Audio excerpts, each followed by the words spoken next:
හොඳයි පුතේ. ඔන්න අද අපේ ගැටලුව. සමීකරණ විසඳීමක්. මේකත් කලින් අපි විසඳපු ආකාරයේ ගැටලුවක් ඔයගොල්ලන්ට මම මතක් කරන්නම්. දැන් මෙතන දීලා තියෙන්නේ A ගේ A වෙනි බලය සමානයි 2 වර්ගමූල 200 බලය. නම් A අඩු කිරීම මූල දෙකේ සම්පූර්ණ වර්ගයකින් ප්‍රකාශනය අගය කරන්න තියෙන්නේ. එහෙනම් ඉස්සෙල්ලාම වීඩියෝ එක පෝස්ට් කරන්න. පෝස්ට් කරලා තනියම හදන්න උත්සාහ කරන්න. ඊට පස්සේ බලන්න වීඩියෝ ප්ලේ කරලා කොහොමද මම මේ ගැටලුවට විසඳුම ලබා ගන්න කියන එක. right. අපි හදන්න පටන් ගමු. ගැටලුව දිහා දැක්කම පේනවා වම් පැත්තේ පාදයේ සහ දර්ශකයේ සමාන වන පරිදි ඒ කොටස ලියලා දෙන වම් පැත්ත. එහෙනම් අන්න අපිට මතක් වෙන්න ඕනේ මොකද්ද? සැසඳීමේ ක්‍රමයනේ. වම් පැත්තේ පාදයේ සහ දර්ශකයේ සමාන නම් අපි දකුණු පැත්තේ ලියාගත්තු දර්ශකයයි පාදයයි සමාන වන පරිදි අන්න අපිට අනුරූප කරලා දෙපැත්ත අනුරූප කරලා පාදයට පාදයේ දර්ශකයට දර්ශකය සමානයි. ඒ නිසා ඒ වලගේ හොයාගන්න පුළුවන්. එහෙනම් අපි එහෙම කරන්න උත්සාහ කරමු. බලමු. right. එහෙනම් මම මේක ගන්නවා. මේ A ගේ A වෙනි බලය සමානයි 2 වර්ගමූල මොකක්ද? 200 කියන එක මට ලියන්න පුළුවන්. සියවරක් දෙක කියලා ලියන්නත් පුළුවන්. අකිල කරණියක් නේද? සියවරක් දෙක කියලා ලියලා 100 වර්ගමූලය එළියට ගන්න පුළුවන් 10යි කියලා. නමුත් මම මෙතෙන්දී අර තැනේ හැටියට ඇනේ ගහනවා වගේ මෙතෙන්දී ගැටලුව නිර්මාණය කරලා තියෙන ඊට වඩා චුට්ටක් වෙනස් වෙනවා. මම මේක ලියනවා 25 වරක් 8. 200 ලියනවා 25 වරක් 8. එයි. දැන් 25 වර්ගමූලය මම එළියට ගන්නවා. 25 වර්ගමූලය එළියට ගන්න පුළුවන් 5යිනේ. එතකොට A ගේ A වෙනි බලය සමානයි 2 5යි මූල 8. හරි. ඊළඟට මේ තියෙන්නේ මොකද්ද? A ගේ A වෙනි බලය සමානයි මේක අපිට ලියා ගන්න පුළුවන් නේද? 2 5වෙනි බලයේ මූල 8 බලය කියලා. 2 5වෙනි බලයේ මූල 8 බලය මේ දෙක බලයක බලයේ විදිහට ගුණ වෙලා තමයි මේක ලැබිලා තියෙන්නේ. ඒක මම ආයි කැඩුවා. දැන් 2 5වෙනි බලය කියන්නේ මොකක්ද? 2 5වෙනි බලය කියලා කියන්නේ නේද?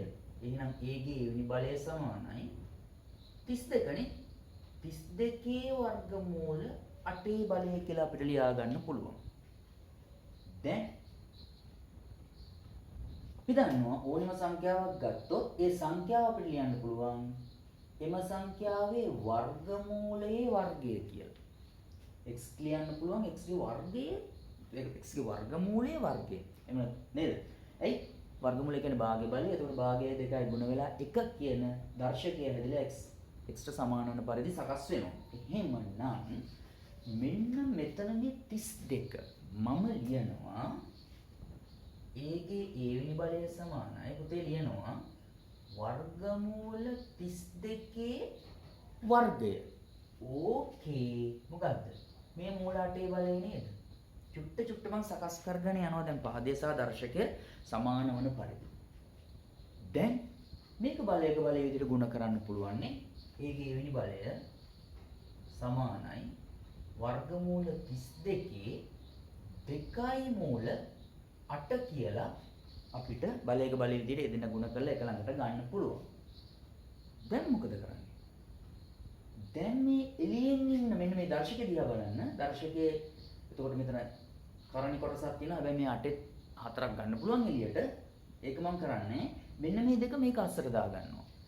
දෙක වර්ගමූලය අස්සට දානකොට මොකද වෙන්නේ? අපිට පුළුවන් මේ එළියේ තියෙන මේ පූර්ණ සංඛ්‍යාව වර්ග කරලා වර්ගමූලය අස්සට දාන්න. එතකොට දෙක වර්ග කළොත් මම ඉස්සරහට ගන්නම් වර්ගමූල 32 වර්ගමූලය ඇතුලේ එනවා 4 වරක්. අන්න මේ එළියේ තියෙන දෙක මූලය අස්සට ගත්තා. ඇතුලේ තව ඉන්නවා 8. දැන් මොකද වෙන්නේ? හරි. එහෙනම් A ගේ A වෙනි බලය සමානයි වර්ගමූල 32 මෙතනත් එනවා වර්ගමූල 32 බලය කියලා. හරිනේ. අන්න දැන් වම් පැත්ත බලන්න. A ගේ A වෙනි බලය පාදයේ දර්ශකය සමානයි. දකුණු පැත්ත බලන්න. වර්ගමූල 32 වර්ගමූල 32 බලය පාදයේ දර්ශකය සමානයි.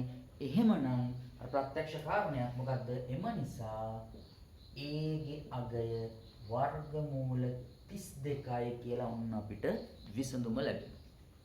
දැන් A හෙව්වට පස්සේ අපිට තියෙන මෙතෙන්ට එන්න. හැබැයි චූටි දෙයක් තියෙනවා. A ගේ වර්ගමූල 32 කියන්නේ මොකද්ද? අකිල කරණිය. අපි ඒක සුළු කරගමු. එහෙනම් A සමානයි මේක අපි ලියන්න පුළුවන් මොකද්ද? මේ තියෙන්නේ 16 වරක් 2නේ. ඒක තවදුරටත් අපිට කැලි වලට කඩන්න පුළුවන්. මෙයා එළියට ගන්න පුළුවන් 4යි මූල 2යි කියලා. ඔන්න A ගේ අගය අපිට එනවා. A ගේ අගය අපිට එනවා 4යි මූල 2යි කියලා. A ගේ අගය 4යි මූල 2යි. දැන් A ගේ අගය මෙයාට ආදේශ කරමු නේද? A ඍණ මූල 2 වර්ගයනේ අපිට ඕනේ. එහෙනම් සමානයි A. A කියන්නේ 4යි මූල 2 ඍණ මූල 2 වර්ගයනේ. එහෙනම් මේක සමානයි 4යි මූල 2කින් මූල 2ක් අඩු කරොත් කීයද එන්නේ? 3යි මූල 2යිනේ. 3යි මූල 2 වර්ගය. අන්න දැන් මේක වර්ග කරමු. ඒ කියන්නේ 3යි මූල 2 නැවතත් 3යි මූල 2කින් ගුණ වෙනවා. ඒතර 3 3න් ගුණ වුණොත් 3 වරක් 3 9යි. මෙතන වර්ග මූලය වර්ගයත් එක්ක කැන්සල් වෙලා 2යි කියලා ලැබෙනවා. අන්න 9 වරක් 2 උත්තරය ලැබෙනවා. අපිට දීලා තියෙන ප්‍රකාශනයගේ 18යි කියලා. දැක්කද? එහෙනම් මේකත් හොඳින් අධ්‍යයනය කරන්න. ඒ වගේම channel එක subscribe කරන්න, like එකක් දාන්න, comment කරන්න. අපි ඊළඟ වීඩියෝ එකෙන් තවත් රසවත් ගැටලුවකින් හමු වෙමු.